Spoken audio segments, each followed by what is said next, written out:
Նրա սիրելի հարսը։ Նրա խոսքերով մաքրվելու այդ զգացումը չափազանց հրաշալի էր նկարագրելու համար, բայց այն ծանոթ էր։ Գիտեի, որ դա զգացել եմ, երբ լսել եմ նրա ներկայության մեջ եղող մարդկանց օրհնյալ քարոզները։ Դա ճիշտ հակադրություն էր ալկոհոլային հարբեցման։ Բթացնող զգացումի փոխարեն այն առույգացնում էր։ Իր ներկայության մեջ ես զգում էի, որ տեղեկության հազարավոր հատվածներ, որ կուտակել էի այդ տարիներին, համատեղվում էին միասին, խորությունն ու բազմակողմանի ընկալում տալով այն ամենին, ինչ ասում էր։ Այսպիսով յուրաքանչյուր ըմբռնում ճանաչողության ամուր սյան էր նմանվում իմ գիտակցության մեջ։ Ապա դա կրքոտ հրապուրանք դարձավ, երբ ես խորը սեր զգացի յուրաքանչյուր ճշմարտության նկատմամբ։ Երբ խոսում էր, նա այնպիսի էներգիա էր ճառագայթում, որ ինձ թույլ էր տալիս յուրաքանչյուր ճշմարտությունը տեսնել ավելի մեծ խորությամբ, քան տեսել էի երբևէ։ Նրա խոսքերը պարզապես տեղեկություն չէին տալիս, այլ կյանք։ Լուսավորվելու այդ մեծ իրողությունը նման էր այն բանին, ինչ դատաստանի աթոռի առջև կանգնած ես զգում էի այն բանից հետո, երբ որոշեցի անգամ չփորձել ծածկել որևէ բան։ Իմ մեջ եղող ամեն մի խավար լուսավորվելու և փոխվելու համար, որքան ավելի շատ էի սիրտս բացում նրա խոսքերին, այնքան ավելի մեծ զորություն էին ունենում նրա խոսքերը իմ մեջ։ Խոսելով Տերը ոչ միայն տեղեկություն էր տալիս, այլ նաև ինչ-որ կերպ վերակառուցում էր իմ բանականությունն ու սիրտը այնպես, որպեսզի այդ ճշմարտությունները հիմք լինեին ընկալման համար։ Իսկ ընկալումը ազատագրում էր սեր ճշմարտության նկատմամբ։ Օրինակ, ես մտածում էի, որ սկսում եմ ըմբռնել այն, որ եկեղեցին Քրիստոսի հարսն է։ Երբ խոսում էր սպասավորությունների մասին, որոնք պիտի ելնեն իր հարսին պատրաստելու համար, իմ սրտի մեջ ես տեսա իմ իմացած բոլոր եկեղեցիները։ Անհապաղ նրանք դարձան շատ ավելին, քան պարզապես մարդկանց խմբեր, նրանք դարձան նրա սիրելին։ Ես այրող կրքոտ ցանկություն զգացի օգնել նրանց պատրաստվելու նրա համար։ Մեղքի և պղծության նկատմամբ զզվանքը գրեթե հնձեց իմ ծնկները, երբ տեսա, թե դրանք ինչ են արել նրա մարդկանց հետ։ Ես գիտեի, որ զգում էի այն, ինչ զգում էր նա։ Նրա մաքրագործող ճշմարտությունը շատրվանում էր ինձ վրա։ Մաքրությունը, որ զգում էի, ավելի սքանչելի էր, քան երբևէ հնարավոր եմ համարել։ Նման էր այն բանին, կարծես թե ամբողջ կյանքս անց էի կացրել կոյուղու խողովակում, իսկ հիմա ընկել էի տաք ցնցողի տակ։ Ճշմարտությունով մաքրվելու զորությունը այնպես հզոր ձևով պարուրեց ինձ, որ ես անսպասելիորեն ուզում էի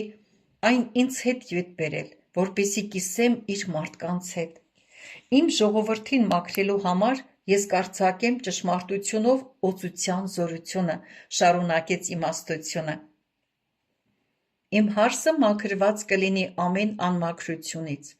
Ես ուղարկում եմ իմ դեսպանորդներին, որոնք կրակի բոծ կլինեն, վարվելով իմ սրբության և իմ ժողովրդի սրբության նախանձով։ Երբ խոսում էր, ես զգացի սրբության ուղերձի խորունկությունը ու զորությունը։ Այդ ժամանակ առանց լրացուցիչ հարցերի ես իմացա,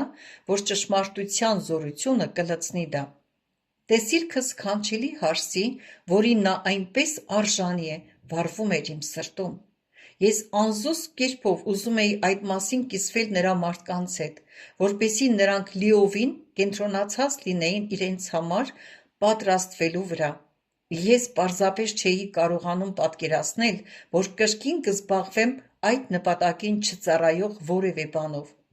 Նա սկսեց խոսել ճշմարտության ու արդարության ամրոցների մասին։ Երբ խոսում էր, ես տեսա ինձ ծանոթ հարանվանությունները և տեսա, թե ինչպես են նրանք մարտնչում։ Ես ինչպես երբեք պարուրվեցի նրանց հանդեպ պատասխանատվությամբ, լիազորված լինելով նրա ճշմարտության կողմից, ինձ վրա ինչպես երբեք ծանրացավ նրանց հանդեպ պատասխանատվությունը։ Գիտեի, որ նրանք տկար են, որովհետև չէին քայլում ճշմարտության մեջ։ Նրանց համար զգացած իմ կսկիծը դարձավ ավելի մեծ, քան ես կարող էի տանել։ Ինչու նրանք չեն քայլում ճշմարտության մեջ, մորմոքվեցի ես։ Դու սկսում ես զգալ այն ծանրությունը, որը զգաց Նեեմիան, երբ լսեց, որ Երուսաղեմը աղետի մեջ է, որովհետև նրա պարիսպները փլված էին, բացատրեց իմաստությունը։ Ես կրակ եմ դնում իմ դեսպանորդների մեջ, տեսնելու իմ հարսին մաքրված, ու նաև ես նրանց եմ հանձնում Նեեմիայի ծանրությունը, տեսնելու փրկության պարիսպները վերականգնված։ Այդ ժամանակ իմ մարդիկ այլևս չեն թշվառանա։ Իմ մարդկանց դու տեսար որպես իմ բանակը, իմ քաղաքը և իմ հարսը։ Այժմ դու ոչ միայն տեսնում, այլ նաև զգում ես նրանց։ Միայն այն ժամանակ իմ ճշմարտությունը զորություն ունի փոխելու մարդկանց, երբ այն սրտից է բխում։ Կենդանի ջրի աղբյուրները պիտի բխեն նվիրական տեղից, սրտից։ Ինչպես որ դու զգացիր, թե ինչպես է իմ ճշմարտությունը մաքրում քեզ, նույնպես ես իմ դեսպանորդներին կդարձնեմ կրակի բոց, որոնք կասեն ճշմարտությունը, տալով ոչ միայն գիտելիք, այլ նաև մարդկային սրտերը փոխող զորություն։ Ճշմարտությունը, որ ուղարկում եմ, ոչ թե իմ մարդկանց պարզապես կհանդիմանի մեղքի համար, այլ նաև նրանց կմաքրի մեղքից։ Երբ խոսում էր, ինչ-որ բան անելու մեծ նախանձավորություն առաջացավ իմ մեջ։ Զարմանալի պլաններ էին առաջ գալիս իմ մեջ, որոնք, ինչպես գիտեի, կարող էին օգնել նրա ժողովրդին։